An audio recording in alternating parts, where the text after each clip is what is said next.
Hi, I'm Bill O'Reilly. Thanks for watching us tonight. President Obama defines ISIS. That is the subject of this evening's Talking Points memo.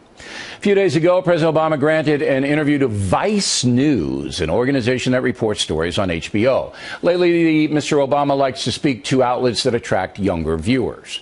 Talking Points believes the number one problem in the world is now the Islamic Jihad. That's because Iran is tied into the situation and is close to developing a nuclear weapon. But even without Iran, when you have millions of fanatical Muslims all over the place believing they can murder infidels at will, you have a historical problem. That has become shockingly clear with the emergence of ISIS, or ISIL, as the president calls it. ISIL is a direct outgrowth of al-Qaeda in Iraq that grew out of our invasion, which is an example of unintended consequences, which is why we should generally aim before we shoot. We've got a 60-country coalition. We will slowly push back ISIL out of Iraq. I'm confident that will happen. Slowly is the key word there. As thousands of people are being slaughtered, the USA and other Western powers are acting slowly. So let's break it down. The U.S. defeated the Iraqi insurgency, including al-Qaeda in Mesopotamia. General Petraeus led that victorious campaign known as the Surge, and when it ended, Iraq was a fairly stable situation. Subsequently, the Iraqi government totally blew it, persecuting the Sunni minority, leading to chaos and corruption. In the face of that, President Obama went against nearly every general and national security person working for him and withdrew all U.S. combat troops from Iraq. Huge mistake, perhaps the biggest error he has made.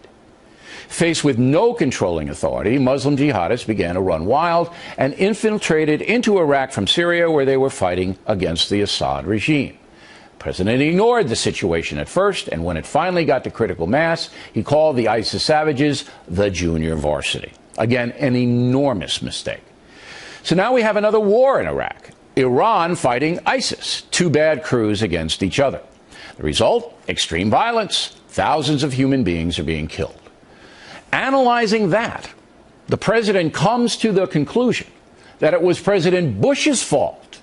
Mr. Obama apparently believing that because Mr. Bush violently removed Saddam Hussein, terrorism flourishes to this day.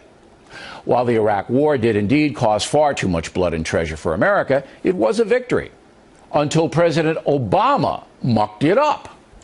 Again, if 10,000 U.S. forces had remained in Iraq, ISIS could never have achieved a foothold there, and Iran would not be running the show today. But you will never convince Barack Obama of that. He will never see the situation clearly. And that is why the Islamic Jihad continues to march throughout the Middle East. Finally, about the 60-nation coalition the president refers to so often, it's a phantom. It doesn't exist. These countries do little or nothing. And President Obama hides behind this phony facade. If there were indeed 60 nations committed to wiping out ISIS, these savages would already be dead. Does everybody get that? And that's the memo.